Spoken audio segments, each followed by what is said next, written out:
What's the real cancel culture? Check this out. Leave your comments, ding the bell, share it with your friends, and subscribe to our channel. I want to start out with the piece that I wrote on our free blog over at hartmannreport.com today.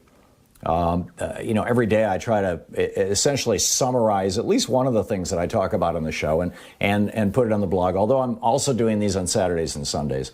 And we moved everything off Medium. Well, it's not, I mean, the content that was there is still there, but, people had to pay to read stuff on Medium. So Hartmann Report, you don't have to pay to read it. Anyhow, so it's all at hartmannreport.com.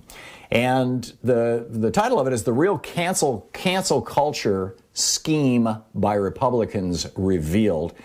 And this is what, I just don't get how the media has missed this. Right? How is it possible that, for 3 weeks now, we've been having this hysterical conversation in the media. And I'm not just talking about Fox News going off on Mr. Potato Head and Dr. Seuss. Literally for 2 weeks, every single day, sometimes as many as 70 and 80 mentions or segments per day.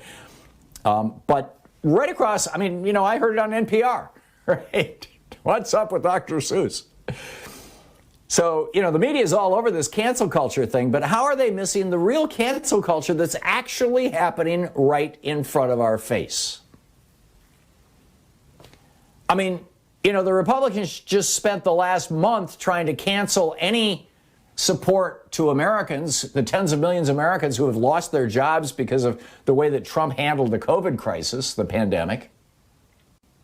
The Republicans have been trying to cancel every effort to get extra unemployment benefits or stimulus money or anything to the American people. Why isn't that being referred to as cancel culture? When it finally came to a vote, not only did the Republicans try to cancel that legislation with every procedural move in the book, including Ron Johnson having the entire bill read by the clerks of the Senate out loud, a process that took 10 hours to slow it down and try and cancel the legislation. But then every single Republican in the Senate voted to cancel it. And now Rick Scott is literally, Senator Rick Scott, the guy who, when he was in the private sector, ran this big hospital chain and that he was the CEO of, it was convicted of the largest Medicare fraud in the history of America.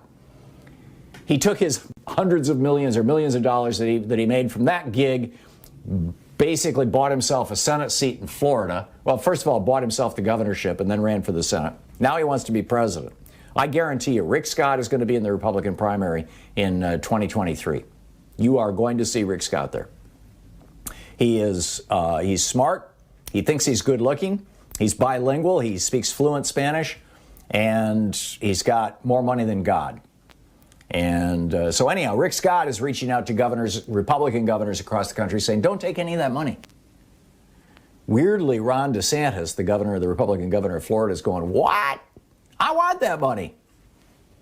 And here's another weirdness around this. Republican Senator Roger Wicker just tweeted out a brag on how the COVID relief bill legislation is going to help restaurants in Mississippi. He represents Mississippi. When he voted against it, and he trash talked it on the floor of the Senate. But that's just the beginning. Republicans have been trying to cancel the minimum wage ever since it was enacted in the 1930s. They've successfully canceled any increases in it for over a decade. Republicans have gone out of their way to try and cancel Americans' health care. They've been on a Jeremiad against Obamacare, trying to cancel Obamacare. They took that all the way to the Supreme Court twice. Virtually every red state, I realize there's a couple of exceptions here, but virtually every red state has still refused to accept Obamacare's expansion of Medicaid. In other words, they have canceled health care for working people. Medicaid covers people who are working, but their wages are so low, they're below the poverty line. And they therefore don't qualify for Obamacare or for the Obamacare subsidies. This was the Obamacare subsidy. Supreme Court blew that up. And so as a result, well over half of the red states are saying, no, we're going to cancel your health care if you're working for $7 an hour and you're working 50 hours a week still, and you don't make enough money to qualify for Obamacare.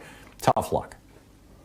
Republicans have fought to cancel unions since the 1920s, even before the National Labor Relations Act. The Wagner Act was passed in 1935, legalizing unions. And then in 1947, as I recall, it was in the 40s, I'm pretty sure it was 47, the Republicans passed the Taft-Hartley Act over Harry Truman's veto. He vetoed it. They overrode his veto. The Taft-Hartley Act gives individual states the right to cancel unions. Virtually every red state, I think every red state, I could be wrong, but I'm pretty sure every single red state, and a few of the purple and blue ones even, have taken them up on that and canceled unions in their states, which has crashed union membership in America from a third of all workers when Reagan came into office in 1981 to fewer than 6% of the private workforce right now. Republicans have been working aggressively to cancel educational opportunities for Americans. Now, this hasn't always been a Republican shtick. When Dwight Eisenhower was the Republican president of the United States back in the 1950s, he built brand new schools all across America. I went to one in 1956 when I went to first grade. Brand new school. That was Eisenhower. Everything changed, though, when Reagan came into office in 81. He put Bill Bennett in charge of the Department of Education. He was the education secretary. Bill Bennett, the guy who famously said, you could abort every black baby in this country and your crime rate would go down. Yes, that Bill Bennett. He was in charge of the education department. And you could draw a straight line from him to Betsy DeVos trying to cancel public schools all across America to replace them with for-profit private academies. Republicans have been working since the 1980s to cancel a woman's right to choose an abortion. And in many states, they've tried to cancel women's rights to even have access to birth control. Most recently, Republican State Representative Brian Slayton introduced legislation into Texas that would cancel women's lives for having an abortion, give them the death penalty. We talked about that yesterday. Republicans have been trying to cancel workplace, political, and social rights for women for 98 years. It was in 1923 that Alice Paul wrote the Equal Rights Amendment, which passed in 1972, passed Congress. It had to be ratified by 3/4 of the states. That happened 6 months ago, and a federal judge said, too late, you got to start over.